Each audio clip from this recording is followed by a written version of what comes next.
Assalamualaikum warahmatullahi wabarakatuh. Halo sahabat Rumah Belajar, kembali lagi di portal Rumah Belajar. Bersama saya Naima Novianti SPSI CHT, guru SMKN 2 Kota Mobagu, Kabupaten Kota Mobagu Selatan, Provinsi Sulawesi Utara. Materi kita kali ini tentang regulasi diri dalam pembelajaran atau self-regulated learning. Tujuan dari pembelajaran hari ini adalah agar siswa mampu mempunyai pengaturan diri dalam kehidupan.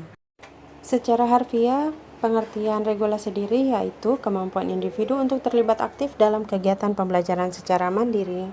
Dari self-regulated learning bisa memberikan kemampuan belajar lebih efektif, disiplin diri, berpikir lebih kritis dan kreatif, serta prestasi lebih optimal.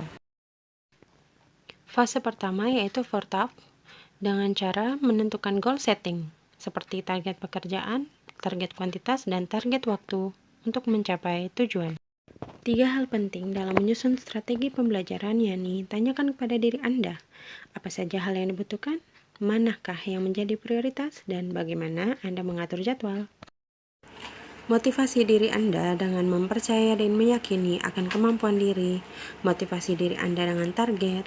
Buatlah list tentang tujuan Anda secara detail dan spesifik untuk 3 tahun ke depan setelah lulus, merupakan sebuah self-motivation belief yang perlu untuk ditingkatkan agar pembelajaran menjadi lebih maksimal dan optimal.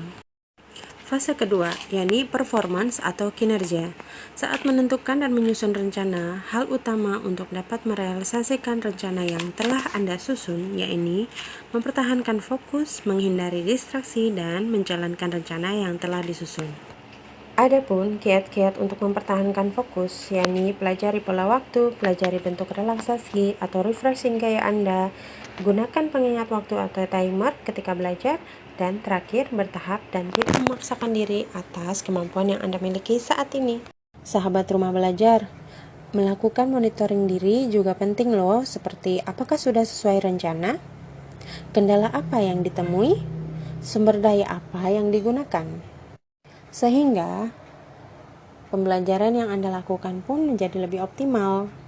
Untuk fase terakhir atau fase ketiga, yaitu refleksi diri, sahabat Rumah Belajar perlu untuk pertanyakan kepada diri, apakah perkembangan yang berhasil saya telah capai? Apakah ada peningkatan pengetahuan? Apa kendala yang saya alami selama pembelajaran atau menyelesaikan tugas tersebut? Dan apa strategi yang sudah saya lakukan tepat? Sedangkan untuk afektif, hal yang perlu sahabat Rumah Belajar lakukan yakni melakukan refleksi diri, apa yang saya rasakan sebelum belajar, apa yang saya rasakan saat belajar, apa yang saya rasakan setelah belajar, dan bagaimana interaksi dengan lingkungan sekitar. Sahabat Rumah Belajar, berikut ini tips regulasi diri dalam belajar yang mungkin bisa bermanfaat dan berguna untuk sahabat Rumah Belajar menyelesaikan setiap tugas dan pembelajaran dari guru-guru di sekolah. Pertama, kedua, silakan korelasikan atau bandingkan hasil belajar saat ini dengan sebelumnya. Ketiga, renungkan atau refleksikan proses hambatan hingga hasil belajar Anda selama ini. 4. Paling penting, kenali gaya belajar Anda. 5. Perbanyak aktivitas dengan praktek langsung, terutama pelajaran produktif ya. Keenam, afirmasi positif kepada diri Anda sendiri. Buatlah catatan kecil dan panjang hasil pencapaian kamu. Ketujuh, sebelum mulai belajar, awali dengan doa dan pertanyaan-pertanyaan reflektif atau perenungan terhadap hasil pembelajaran yang telah Anda sampai dan Anda capai selama ini. Selanjutnya, jika ada yang membingungkan, jangan malu bertanya dengan ahlinya. Terakhir, malu bertanya sesat di jalan loh, atau kehilangan arah kemudian. Jadi, jangan pernah malu bertanya ketika belajar, karena dalam pembelajaran, salah adalah hal yang biasa. Karena salah, kita akan menjadi belajar, dan karena salah, kita akan jadi tahu mana yang benar dan mana yang salah.